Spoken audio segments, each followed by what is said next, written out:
অসম চৰকাৰে 2025 চনক year of reading হিচাপে ঘোষণা কৰিছে আৰু এই ইয়েৰ অফ ৰিডিং পালন কৰিবলৈ অসম চৰকাৰৰ দ্বাৰা কেইবাটাও পদক্ষেপ লোৱা হৈছে।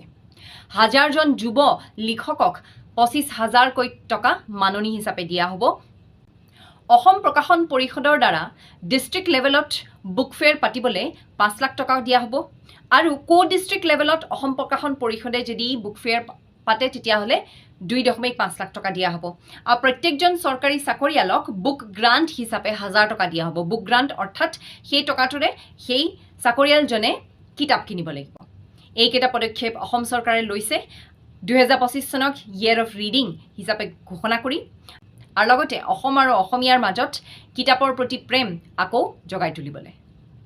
লগতে আপোনালোকক জনাওঁ যে আড্ডা 247 নৰ্থ ইষ্টত এতিয়া বৰ্তমান চলি আছে মান্থ এণ্ড চেল আৰু এই মান্থ এণ্ড চেলত আছাম মহাপেক আড্ডা 247 নৰ্থ ইষ্টৰ ছাবস্ক্ৰিপশ্যন পেক আপোনালোকে পাই যাব এট লোৱেষ্ট প্ৰাইচ আৰু লগতে 2 years ভেলিডিটি থাকিব এই পাৰ্টিকুলাৰ আছাম মহাপেকত। 2 years ভেলিডিটি মানে অহা 2 বছৰৰ বাবে আছাম মহাপেক যদি আপোনালোকে ক্ৰয় কৰে তেতিয়াহ'লে অহা 2 বছৰৰ বাবে আড্ডা 247 নৰ্থ ইষ্টে যিমানকেইটা বেটচেছ লঞ্চ কৰিব, ৰিভিজন বেটচ হৈ যাওক, মেইন বেটচ হৈ যাওক, লাগিলে চেণ্ট্ৰেল গভৰ্ণমেণ্ট এক্সাম হওক বা ষ্টেট গভৰ্ণমেণ্ট এক্সাম, সকলোখিনি আপোনালোকে এক্সেছ কৰিব পাৰিব।